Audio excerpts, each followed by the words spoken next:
Sur les côtes de Noirmoutier, une créature étonnante vit sous le sable. Un ver marin préhistorique aux propriétés surprenantes. À 2 pas de la plage dans cette ferme marine, Franck Zal en élève en grande quantité pour la science.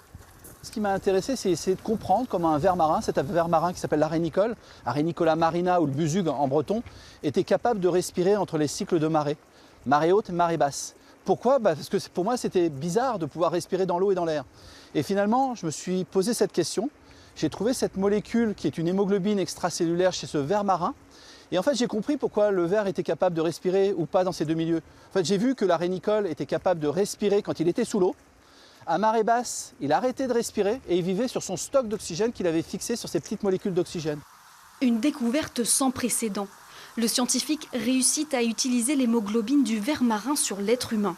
Il développe une molécule similaire aux globules rouges, capable de traverser les vaisseaux sanguins les plus obstrués. Un remède possible pour l'AVC.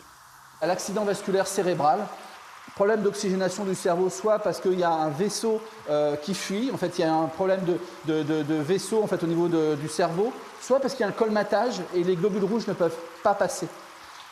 Deux propriétés de cette molécule, elle est 250 fois plus petite qu'un globule rouge, donc elle va passer même dans les zones d'ischémie, et elle est 40 fois plus oxygénante en fait, qu'une hémoglobine de vertébrés. Donc elle apporte énormément d'oxygène.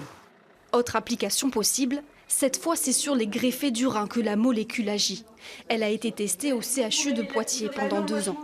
Concrètement, avant chaque transplantation, le rein est prélevé sur le donneur. Il est ensuite préparé et placé dans une solution de conservation. Les médecins y injectent la molécule du ver marin Hémodelife. Le rein peut alors être greffé sur le receveur. Pour les médecins, cette nouvelle substance permet une meilleure oxygénation du rein avant d'être transplanté. L'adjonction de molécules supplémentaires, de traitement, et j'insiste là-dessus, c'est de limiter en plus les lésions qui sont générées pendant cette conservation du fait que l'organe est privé d'oxygène pendant cette phase-là. Et tout l'enjeu est là. Moins il y a de lésions sur l'organe du donneur, plus la reprise de fonction rénale se fait rapidement après la greffe. Des résultats très encourageants pour les médecins.